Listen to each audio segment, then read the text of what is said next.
بسم اللہ الرحمن الرحیم۔ تیسرے سمیسٹر کے عزیز اسکالرز السلام علیکم۔ آپ سب کو معلوم ہے کہ 16 اور 17 مئی کو آپ کے مڈ ٹرم امتحانات تھے جو باوجود کچھ تاخیر کا شکار ہوئے اور اب 21 اور 22 مئی کو ہوں گے۔ نئی ڈیٹ شیٹ اور وہ ساری چیزیں آپ کو معلوم ہو چکی ہیں، تو اب کچھ باتیں تھیں چونکہ ہم سلیبس تو تقریباً مکمل کر چکے ہیں۔ فیض صاحب پہ ہماری تفصیلی گفتگو نہیں ہو سکی، تو انشاءاللہ وہ بھی کسی وقت دیکھیں گے کہ کیا اس کی صورت بنتی ہے۔ بہرحال پچھلی گفتگو میں نے یہ عرض کیا تھا کہ آپ فیض کو بھی دیکھنے کی کوشش کریں اور ان کی فلاں نظمیں جو ہیں خصوصاً اس حوالے سے انہیں دیکھنے کی کوشش کریں۔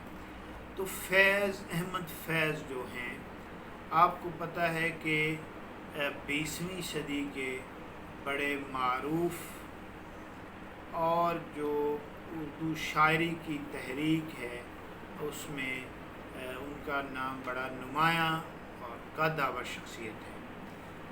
تو فیض کے 8 شعری مجموعے ہیں جنہیں مکتبہ کارواں والوں نے نسخہ ہائے وفا کے نام سے کلیات کی صورت دے دی ہے۔ اس میں تمام مجموعے شامل کیے گئے ہیں، آپ جانتے ہوں گے۔ تو نسخہ ہائے وفا ان کے کلیات کا نام ہے۔ تو سلیبس میں چونکہ ہم فیض کو نظم کے حوالے سے دیکھ رہے ہیں، تو ان کی چند نظمیں جو ہیں ان میں بول، صبح آزادی، یاد اور زنداں کی ایک شام، یہ 4 نظمیں آپ کے سلیبس میں شامل ہیں۔ تو میں نے عرض کیا تھا کہ خصوصاً فیض کو نظم نگاری کے حوالے سے دیکھنے کی کوشش کریں گے۔ تو جیسا کہ راشد پہ گفتگو کرتے ہوئے میں نے مختصر سا سوانح خاکہ راشد کے حالات زندگی کا آپ کے سامنے رکھا تھا، اس طرح فیض کا بھی آپ دیکھ لیں اور پھر فیض جو ہے ان کو نظم کے حوالے سے دیکھنے کی کوشش کریں کہ معاصرین کے حوالے سے جو ان کے ہم اثر تھے، ان کے عہد کے لوگ تھے، کے حوالے سے دیکھا جائے تو فیض احمد فیض اردو شاعری کی روایت سے زیادہ قریب ہیں۔ اس کے علاوہ وہ ایک نظریاتی شاعر ہیں۔ ان کی شاعری میں 2 بڑے جو ہیں وہ نظریات پیش کیے گئے ہیں، اور پھر ان کی شاعری کو رومان اور حقیقت کا امتزاج بھی کہا گیا ہے۔ نظم کے حوالے سے ان کی جو جدوجہد ہے، پھر جو ترقی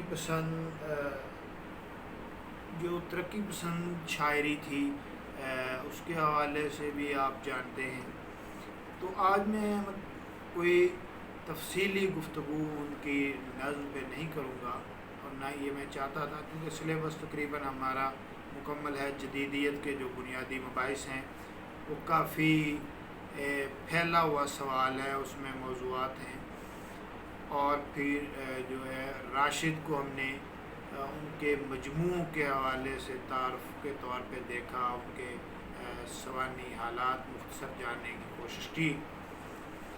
اور پچھلی گفتگو میں نے موضوعات بھی آپ کو بتا دیے تھے کہ جدیدیت میں یہ ہیں، نظم نگاری کے حوالے سے یہ چیزیں ہیں، ان کو آپ دیکھنے کی کوشش کریں۔ تو 2-3 کتابیں جو ہیں وہ آپ راشد، فیض اور جدید نظم کو سمجھنے کے لیے وہ ضرور دیکھیں، آسانی سے مل جائیں گی آپ کو، جن میں ایک کتاب ہے جدید اردو نظم، نظریہ اور عمل۔ یہ ہے عقیل احمد صدیقی کی کتاب۔ تو جدید اردو نظم کے جو بنیادی مباحث ہیں ان پر یہ بہت اچھی کتاب ہے۔ اس کے علاوہ نظم جدید کی کروٹیں ڈاکٹر وزیر آغا کی کتاب ہے، اسے بھی آپ ضرور دیکھیے۔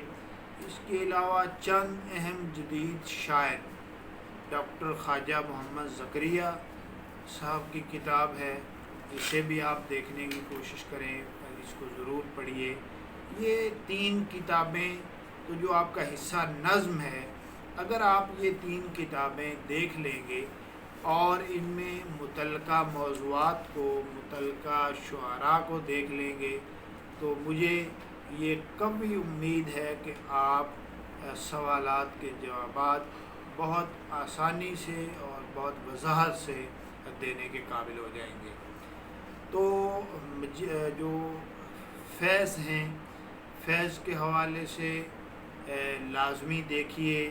جو چند اہم جدید شاعر ہیں ان میں فیض کے حوالے سے ایک مضمون ہے، تو وہی آج کی اسائنمنٹ بھی ہے، اور جو ہے نوٹس کی صورت میں بھی سمجھ لیں کہ آج کا سوال تو جدید اردو نظم اور فیض، یہ اس موضوع کا عنوان ہے جو اس کتاب میں حصہ ہے۔ ڈاکٹر خواجہ محمد زکریا صاحب کی کتاب چند اہم جدید شاعر، یہ وہ کتاب ہے۔ اس میں آپ فیض صاحب کے حوالے سے جو مضمون لکھا ہوا ہے اسے لازمی دیکھنے کی کوشش کریں۔ یہ بھی آپ کے مڈ ٹرم امتحان کے لیے انتہائی اہم سوال ہے۔ اور پھر نظم جدید کی کروٹیں، اس میں بھی فیض صاحب کو دیکھنے کی کوشش کیجیے، اور جدید اردو نظم میں خصوصاً جو ڈاکٹر وزیر آغا صاحب کی کتاب ہے اردو شاعری کا مزاج، اس میں بھی جو حصہ نظم ہے اس میں ان حضرات کو جو ہمارے سلیبس میں شامل ہیں یہ دیکھنے کی کوشش کیجیے۔ تو باقی اگلا جو ہمارا حصہ ہے وہ چونکہ فائنل ٹرم کے لیے ہے، اور انشاءاللہ تب ہم انہیں مزید وضاحت سے دیکھنے کی کوشش کریں گے، جس میں مجید امجد ہیں اور مصطفیٰ زیدی 2 شاعر ہیں، اور پھر ان کے متن کو بھی انشاءاللہ دیکھنے کی کوشش کریں گے۔ تو آج کی گفتگو میں کوئی ان پہ زیادہ فیض صاحب پہ بولنے کی کوشش نہیں کروں گا، اور نہ میں یہ چاہتا تھا۔ صرف یہ گزارش تھی کہ آپ ان موضوعات کو دیکھ لیں، اور یہ چند کتابیں جو 2-3 کتابیں میں نے آپ کے سامنے پیش کی ہیں ان کو بھی ضرور دیکھنے کی کوشش کیجیے۔ تو اب انشاءاللہ 21-22 کو اسی طرح آن لائن ملاقات ہوگی۔ طریقہ سارا اب آپ کو انہوں نے بتا دیا ہے کہ کس طرح آپ کو پیپر پہنچے گا، اور پھر آپ نے کس طرح جوابی کاپی واپس بھیجنی ہے۔ تو باقی پھر انشاءاللہ جو مڈ ٹرم امتحان کے بعد پھر ہم باقاعدہ طور پر فائنل ٹرم کی کلاس شروع کریں گے، اور اس میں جو ہمارا حصہ نظم ہے اسے انشاءاللہ وضاحت کے ساتھ، تفصیل کے ساتھ دیکھنے کی کوشش کریں گے۔ اب آپ سے یہ گزارش ہے کہ اگر کسی طالب علم کو کوئی الجھن، کوئی مسئلہ یا کسی چیز کی سمجھ نہ آئی ہو تو وہ براہ راست مجھ سے پوچھ سکتے ہیں، یا پھر وسیم ارشد صاحب کو بتا سکتے ہیں، وہ مجھ سے پوچھ کے آپ کو بتا دیں گے۔ کسی قسم کی کوئی الجھن، کوئی پریشانی یا کسی چیز کی کوئی سمجھ نہیں آئی آپ کو تو وہ میں پھر بھی بتانے کے لیے تیار ہوں۔ تو انشاءاللہ اگلی ملاقات امتحان میں، اور پھر اس کے بعد ہماری باقاعدہ طور پر فائنل ٹرم کلاسز شروع ہو جائیں گی۔ تب تک کے لیے خدا حافظ۔